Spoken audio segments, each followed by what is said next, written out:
Last fall, I went apple picking in an orchard. The farmer sold apples, apple cider, apple jam, and dried apples with the skin on. I laughed and said, "You use everything except the seeds." He smiled and said, "We use those too." Can you think of how a farmer might use seeds? Think for a while, and then tap the glowing circles to discover a little more.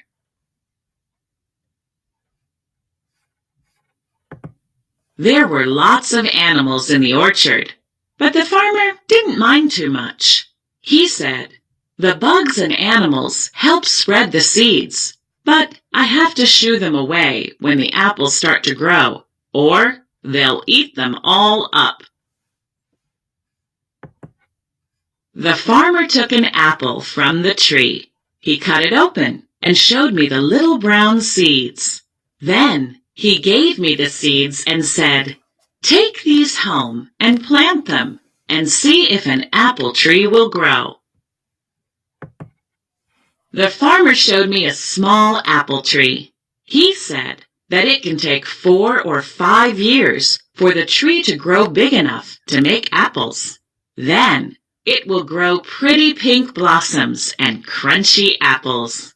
If I plant my seeds, I wonder if some will grow into apple trees.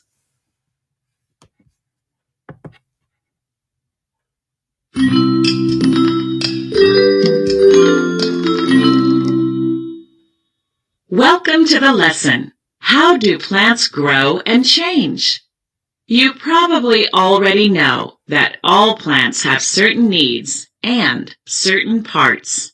In this lesson, you'll discover how these parts help a plant grow and change.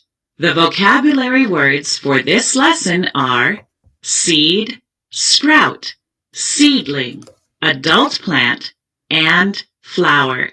Click each word to find out more about it.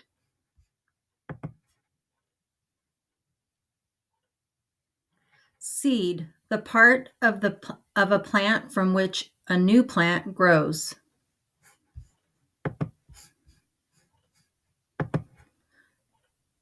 Sprout, a small plant that begins to grow from a seed when it gets enough water and light.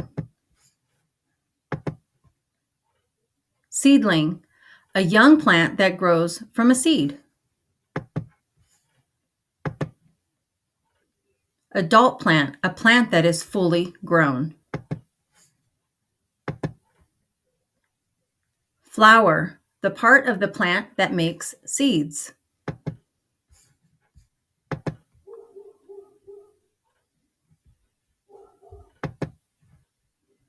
Can you imagine a flower as big as a bathtub? This plant is for real. Even though it's really big, it still goes through the same changes as smaller plants do as it grows. Let's find out what these are.